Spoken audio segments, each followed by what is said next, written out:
chicks, and they were talking about how some old dude was talking to them, and she was saying, you know, I don't know you, but you know, you sent me to suck your dick and all of this stuff. So just even how these women speak, you know, when they're with their friends, how they speak is very vulgar. Women in this society are very vulgar, you know, for the most part. Obviously not all women are like that, but you know, if you don't apply, let it fly, you know. But the women here are very vulgar, man. I was watching a video earlier today, and the elder was like, you know, you follow your purpose, man. Don't be following these women. Everything shall be ordered onto you, you know. You follow these women, you're gonna end up, you know, in a not very good place. But look at how David fell, man. He fell because he wanted another man's wife. You know, Solomon fell because he was chasing strange women. Samson fell because of a woman. Adam fell because of a woman. So you know, what's the commonality between all of those stories? And women will sit there and be like, who asked? No, not me. You know, and I was speaking to a woman earlier this week, and she was asking me about the scriptures. And every single time she asked me about the scriptures, I came back and I'd answer her, you know. And she was saying about how people in her family know the scriptures, but they were going off. And I'm like, well, if they were going off, clearly they didn't know the scriptures. And for you to say they know the scriptures, you'd have to know the scriptures to know if they knew the scriptures. Because if I'm an engineer, if I'm a plumber, how can I judge another plumber's work unless I'm, you know, I'm astute enough and I have a comprehensive idea of the field I'm in to analyze their work and say it's up to par? It doesn't make no sense. If I'm not a mechanic, how can I look at your car and tell you what's wrong with it? I can only do that if I'm also a mechanic. So unless you're studied and well versed in the scriptures yourself, how can you then turn around and say somebody's well versed in the scriptures? But yeah, you want to sit there and argue with me. And she's sitting there talking about free will. I'm like, right, surely the spirit, like, right, you have free will, but you have the spirit on you to do certain things and behave a certain way, do you not? Because she was telling, like, she's basically in the spirit where, you know, she's just basically about to clock out. She wants to die. But the Lord ain't put the spirit on her to do that, you know? So if you really want to die and yet you've not killed yourself, how much free will do you have? Clearly the Lord is keeping you here, but you don't want to be here, but yet you're still here. So how much free will do you really have? If these people had free will, you don't think that they'd create a better society than what they have? They don't, because the spirit is on them to be complete devils and destroy everything that they go, and just to create anarchy in the earth. That's why you have all these people. You've got people walking throughout the friggin' park and you've got a mask on your face. They're supposed to come to the park to get fresh air, but yet somehow you've got a mask on your face. You're breathing in your own carbon dioxide. You know, how much free will do you have to think for you? Because if you had free will, you'd be able to think for yourself and realize that's not to your betterment, it's to your detriment. So these people are just going along, they're cannon fodder, man. These people ain't awakened to nothing. And this is Hebrews 12. I've kind of jumped a bit here, you know. My son, despise not thou the chastening of the Lord, nor faint when thou art rebuked of him. For whom the Lord loveth, he chasteneth, and scourgeth every son whom he receiveth. If ye endure chastening, Yahweh dealeth with you as with sons. For what son is he whom the Father chasteneth not? But if ye be without chastisement, whereof all are partakers, then are ye bastards and not sons. And I use our own story. You know, when I used to live with my dad, I remember one time I didn't do the washing up. So I've eaten and I've left my washing up in the sink, and I've gone out, you know, and I come back and all the washing up was on my bed, you know. And I'll tell you something, I never left washing up in the sink ever again, because he dealt with me as a son, and I learned from that, and I learned how to behave myself, and I learned how to be clean. So, you know, we're being dealt with as children of Yahweh, because we're going through all of this chastisement, we're going through all of this tribulation. And, you know, as Job said, the wicked don't see a day of tribulation. You know, they think their house is gonna go to the end. You know, they live to see their grandchildren. These people are living good. They're not being chastised because they're not really loved by the Lord. You know, the only thing that these people love is their own damn self. You know, Satan loves them, so he gives them everything that they can have in their hearts, you know, to their heart's content. But there's balance. You know, you've been chastised, but you receive the kingdom. You know, these people have everything now, but what they're going to receive? You know, they're going to be completely cut off. Furthermore, ye have had fathers of our flesh, which have corrected us, or which corrected us. and we gave them reverence. Shall we not much rather be in subjection unto the Father of spirits and live? For they verily for a few days chastened us after their own pleasure, but he for our profit, that we might be partakers of his holiness. Now no chastening for the present seemeth to be joyous, but grievous, or grievous.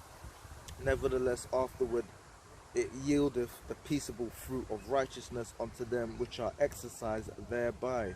Wherefore lift up the hands which hang down, and the feeble knees, and make straight paths for your feet, lest that which is lame be turned out of the way, and let it rather be healed.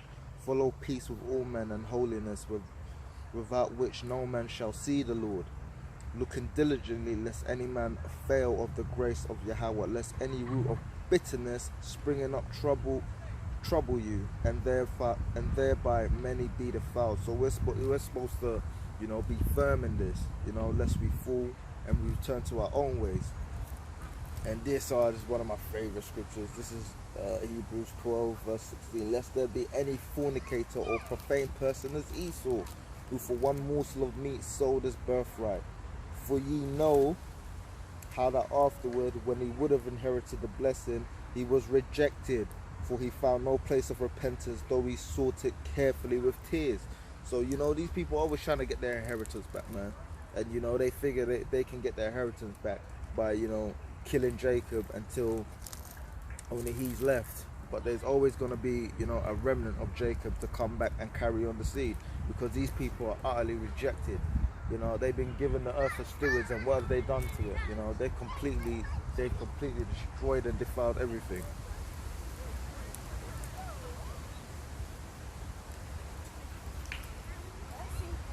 What's up, Doggo?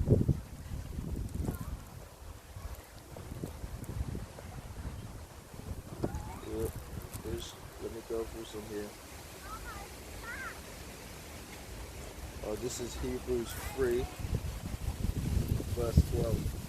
Take heed, brethren, lest there be in any of you an evil heart of unbelief, in departing from the living power. But exhort one another daily whilst it is called today, lest any of you be hardened through the deceitfulness of sins. For ye are made partakers of Hamashiach, if we hold the beginning of our confidence steadfast unto the end. While it is said, today, if ye will hear his voice, harden not your hearts, as in the provocation. For some, when they had heard, did provoke, howbeit not all that came out of Egypt by Moses, but with whom was he grieved 40 years. And was it not with them that had sinned, whose carcasses fell in the wilderness, and to whom sware he that they should not enter into his rest, but to them that believeth not? So we see that they could not enter in because of unbelief. And this is the same thing, we've been promised the kingdom in the same way that Israel, was promised Jerusalem, and because they didn't believe, they were slain in the wilderness, and only a few remnant managed to make it to the kingdom. In the same way that, 2/3 of our people are going to be slain, and only a small remnant, the 1/3 and the elect shall see the kingdom. It's the same thing. As I said, the Lord plays us out. This is like chess. The Lord knows what he's doing. So we're not supposed to have the spirit of unbelief like, 2/3 of our people are. They don't believe in none. They believe in their own power. They believe in going to these people for help. They're seeking to Egypt for help. These times Egypt slaved them. So they don't make them.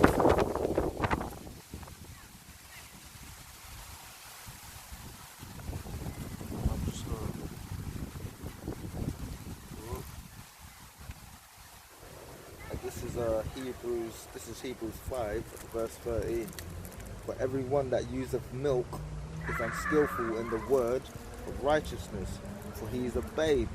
But strong meat belongeth to them that are full age, even those who by reason of use have their senses exercised to discern both good and evil. And this is the whole point of he's biting the apple, so that we can discern good and evil. Because if we didn't go through religious chastisement, we wouldn't know how badly you can mess up, your rulership and your government of the planet. You've seen how these people do it. We wouldn't have known this until we saw it. So it's like certain times you need to go through stuff to refine you, so that you see both polar extremes of the situation, so you know what true judgment is. How are you supposed to know what cold is unless you've been hot? How are you supposed to know what hot is unless you've been cold? You need the two contrasting emotions and feelings and experiences to be able to understand what each is in its correct perspective. So we, all of this stuff that we're going through, it's to fashion us into that, righteous goal, so that we know how to rule correctly, so that we don't rule like these people. Because as it says, when the righteous are in charge, the people rejoice, but when the wicked are in charge, the people mourn. And all these people are mourning, man. You can see in their countenance, in their aura and their demeanor, that they're completely out of here, man. They're gone. And I can't see. Sometimes I'll just be walking now, I just start laughing, man, because I can see it all coming to an end. And they don't perceive it, man. They truly believe that this man is gonna pull something out of his arse hat. He ain't gonna pull nothing, man. He ain't gonna do a damn thing. He's a little puppet being played, just like Pharaoh's heart was hardened. And he went and he damned him his own self.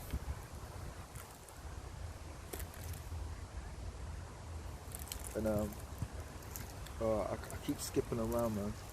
This is Hebrews chapter 1 verse 13. But to which of the angels said he at any time, sit on my right hand until I make thine enemies thy footstool? So we're supposed to patiently sit on the right hand of the Lord, and he's gonna make our enemies our footstool, man. I feel like hopefully I can make it to the kingdom, because I'll put the hurting on me, so man, I wouldn't even be as bad as they are, but I'll make them work from sun up to sundown, man. I'll whip them, I'll laugh at them in the same way that they whip and they mock us daily, man.